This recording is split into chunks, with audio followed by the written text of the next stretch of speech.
pleasure now to introduce all of you, BYU Sports Nation, to one of the new guys on the BYU football staff.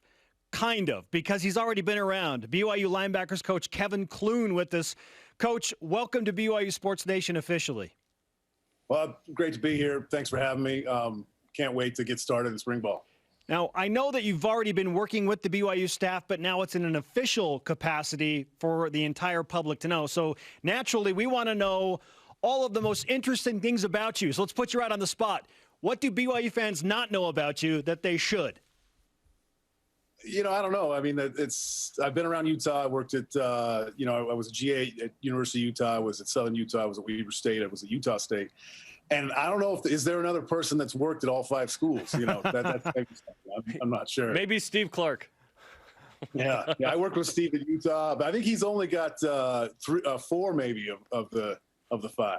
Yeah, 5's and pretty now good. Dick's involved, so I got to maybe retire down there or something. It's a nice place, right?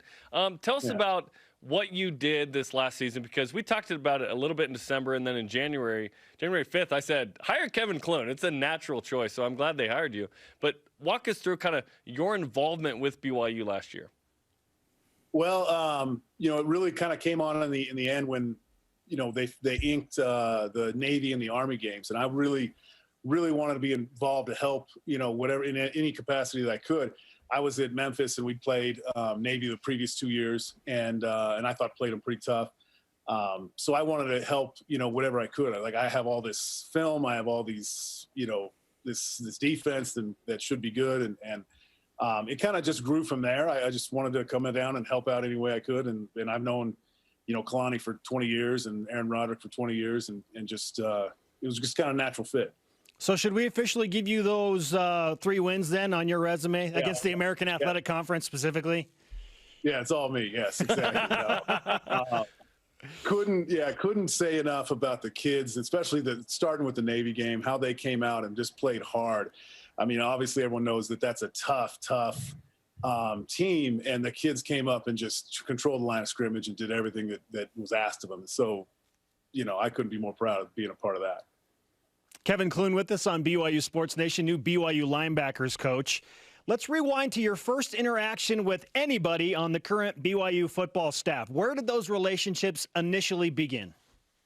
I met Aaron probably, I want to say 2001, briefly. And then Kalani, Aaron, and I all worked together down in Southern Utah. And, it's a great place to start because there's not a whole lot of,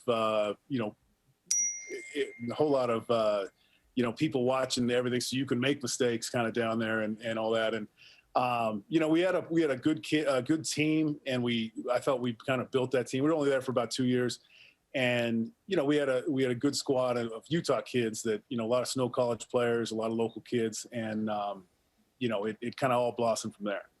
You've got a history of playing against BYU when you were at Utah State, obviously 09-13, highlighted by that 2012 team, which was incredible. And, of course, BYU and Utah played this 6-3 of a dud game, but it was an interesting one in 2012, a great year for the Aggies.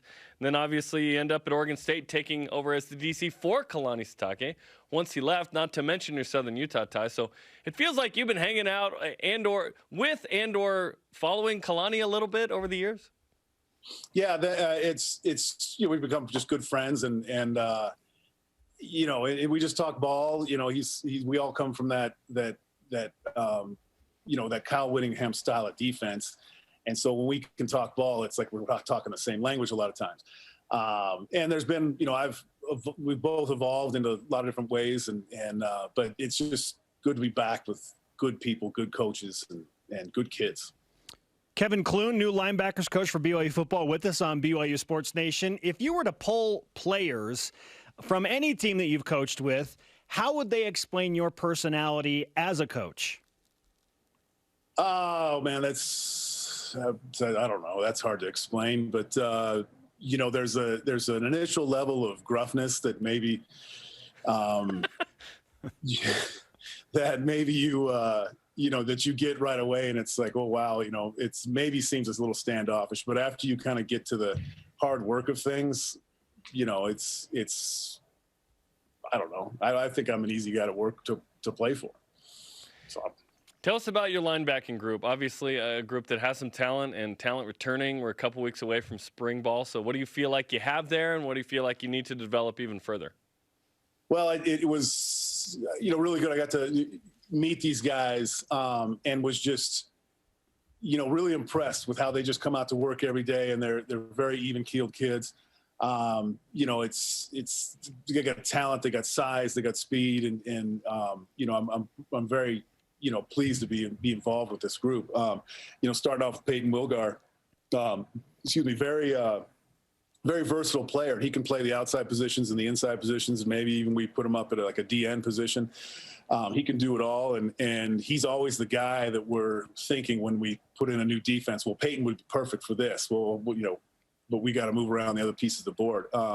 And so he's got a tremendous future. Still young players. I mean, I don't know if I have a guy on the linebacker on the roster that's older than a junior. I'm not sure. Then you got Keenan Peely, who is local kid. Came from the safety position in high school, but has really developed into a linebacker and a hitter, and a guy that you don't want to take on head up. And he's a quiet leader and again, a solid, tremendous player. And then you've got, guys like Max Tooley. You're quick and, again, very versatile, and we're expecting a lot of things from him. And then you got Drew Jensen and Jackson Kafusi coming back. And then, I'm very just pleased with this group. There's a lot of hard work there. There's a lot of production there, and I think that they can even go to the next level. When you compare what BYU football did in 2020, 11-1, incredible run. Of course, we mentioned the 3 wins against American athletic teams. And you compare it to what the schedule brings up in 2021 with 7 Power Fives, what goes through your mind? Well, the just one at a time. The Power Fives, they're great and all, but they're all winnable games. You just got to take it all one game at a time. We've got some experience with the Pac-12 teams. Got some experience with South Florida that we play later on. I'm drawing a blank, and then obviously the Mountain West teams. But each one at a time. It's a very, very good schedule, very, lofty schedule, but you take them all one at a time, and I think that they can be handled.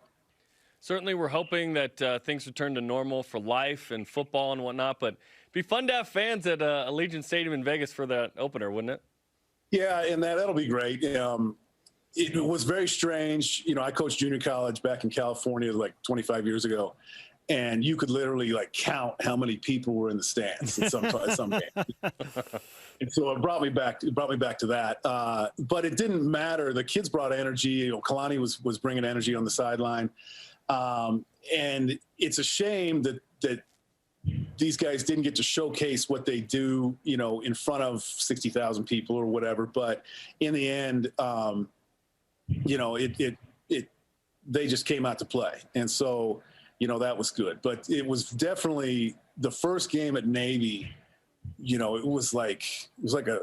just felt weird when you took the field, and it was just kind of scrimmage-like. It was very strange. But, the kids performed. They did a great job.